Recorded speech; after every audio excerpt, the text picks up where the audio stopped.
Radio, 24 hours a day, 7 days a week.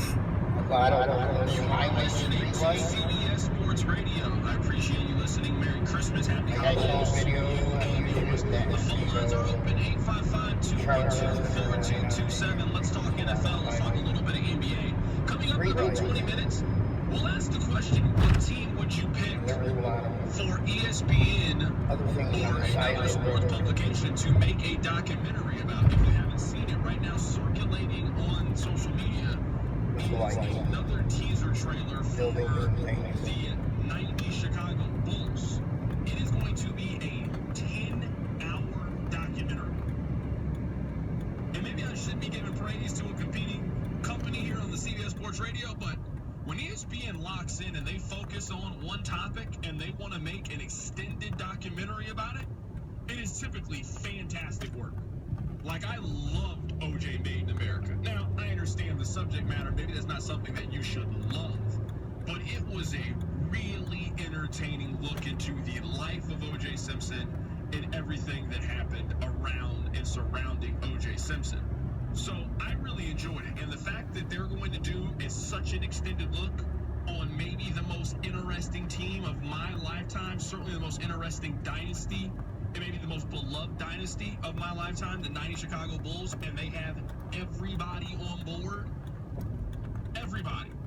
They got Michael Jordan to sit down and discuss it for a documentary. When does Jordan sign up for anything?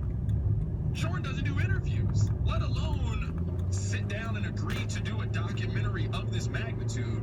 I'll be interested to see how involved he is in the process, how much he's involved in the process, but I can't wait for it. I think it's going to be fantastic. We'll talk about that coming up at the top of the hour. But I love doing this. It is 5 NFL takes in 10 minutes. Hit me, guys. My first take today is going to be about Mitch Trubisky. As I watch Sunday Night Football, I was thinking this to myself. Maybe you guys remember Markelle Fultz, who was the number 1 overall pick for the Philadelphia 76ers. And I remember thinking that so much of his problems were mental, and if he could ever be that player while he was in Philadelphia. Ultimately, he got traded to the Orlando Magic, and I think that allowed him to kind of exhale, recenter, refocus himself, and start playing good basketball. I wonder if the same thing is going to happen for Mitch Trubisky, where Trubisky, I think, every single day is just beaten down and bombarded with, you're not Patrick Mahomes, you're not Deshaun Watson, you're not Lamar Jackson, and just you were selected over 2 of the best quarterbacks of his generation. I think a lot of his problems are mental and not physical. I think he has a majority of the physical traits you need to at least be a capable quarterback in the NFL. I think it's the between the ears, and I wonder if you could ever do that in a city like Chicago that will simply remind you of what you used to be. Next take. Is it fair to say the Rams got no more of that? I think that Jalen Ramsey is the best corner in the NFL. So I'm not knocking them for the acquisition and trying to acquire Jalen Ramsey. But it's also a cost thing. The Rams are 100% stuck. The Rams do not have a first-round pick next year. They do not have a first-round pick in the following season, and their cap space is pretty much tied up into about 6 players. And if you make the decision to move on from Marcus Peters and then go acquire Jalen Ramsey, isn't that an all-in, we think we can make the playoffs this year move? Well, they're not making the playoffs.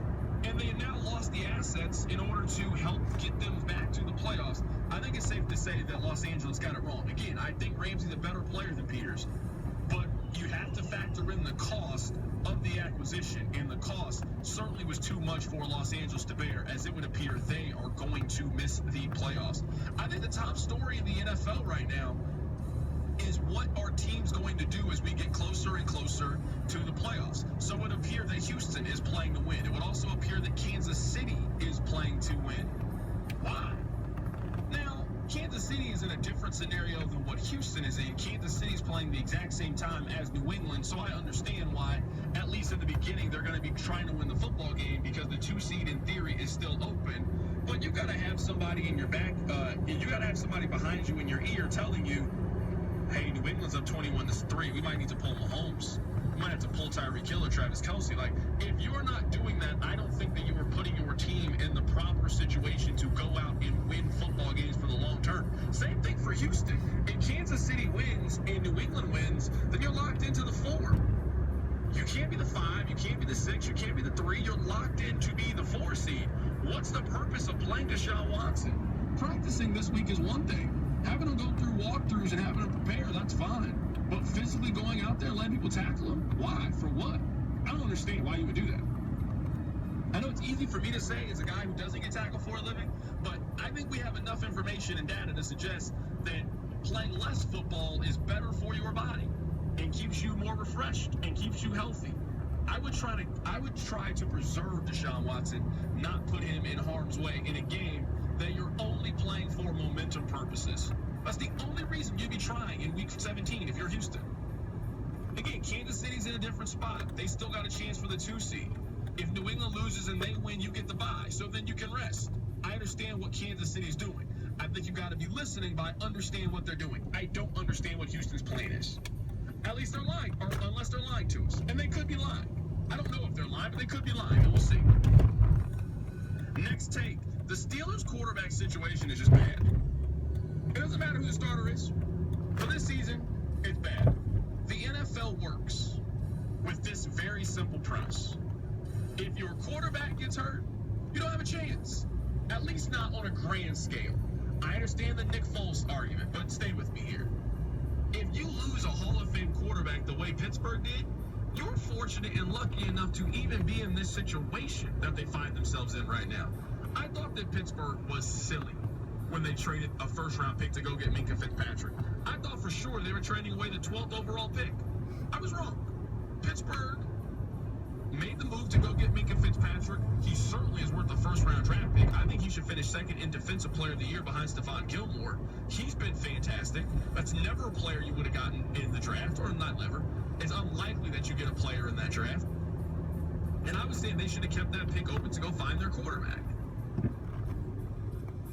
But I look at their quarterback situation now, it does not matter. If it's Paxton Lynch, Duck Hodges, or Mason Rudolph, and I know Mason Rudolph is injured, they're done. Because their quarterback situation is absolutely tragic. They've scored 20 points the last 2 weeks. It does not matter. They're not good at the position. Last NFL take. Jameis Winston is about to do something special. We were just talking about documentaries, and there's a very popular documentary series called 30 for 30. 2 or 3 minutes to Jameis go. 30 for 30. I'm not talking home runs and stolen bases. I'm talking touchdowns and interceptions. Jameis Winston is 2. Just 2. So basically the first quarter of Tampa Bay's next game of throwing 30 interceptions this season. And the reports say that they are interested in bringing Jameis Winston back. Again, why? For what? Jameis is not going to take you to where you need to go. He's not. He's making $20 million this year. He is a free agent.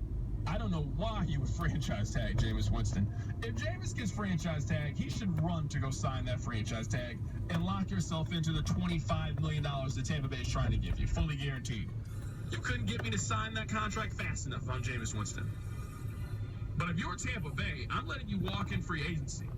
Do we think Jameis will be a starter anywhere in the NFL next year? I don't. I think Tampa Bay might be the only place that he'd be a starter. Like, is he a starter in Chicago? Probably not. Is he a starter in Los Angeles if Rivers steps down? No. He's certainly not going to New England and being the starter in replacement of Tom Brady if they decide to move on. Indianapolis? No. I don't think that Jameis is a marked improvement over those teams and where they're at the quarterback position. So I think you got to move on. That's what I would do. If I am the Tampa Bay Buccaneers, I'm moving on from my quarterback situation. I don't think it's a good one. And I think he's a turnover machine. To be completely frank with you, I think he's a turnover machine. And that concludes my 5 takes in 10 minutes. So one of the big stories today in the NFL is the return of J.J. Watt. I want to pose this question for you guys. Does J.J. Watt have the best resume for an NFL player that's active, that's not Tom Brady? Now, Brady's the GOAT. I'm not here arguing that J.J. Watt has had a better NFL career than Tom Brady. But if you look at J.J. Watt and what he has accomplished in his NFL career, can you tell me an active player you think has done more? So let me read you the accolades for J.J. Watt, because it's pretty remarkable. He has been to the Pro Bowl 5 times, and that's not a huge deal. He has been first-team All-Pro. Not second. He has been first-team All-Pro 5 times in his NFL career. 5. First team. That means you are the best player or one of the 2 best players in the NFL at your position. He has done that 5 separate times in the NFL. He has also won the Walter Payton NFL Man of the Year. That I know is not an on-the-field accolades, it's an off-the-field accolades, but a pretty big accomplishment for you being a humanitarian and a philanthropist. He has won Defensive Player of the Year 3 times. The only other player in the history of the NFL to win NFL Defensive Player of the Year 3 times is Lawrence Taylor. He is the only other person. Not Reggie White, not Derek Thomas, not you pick. It doesn't matter. Anybody you can name that's ever played on defense. The only players to ever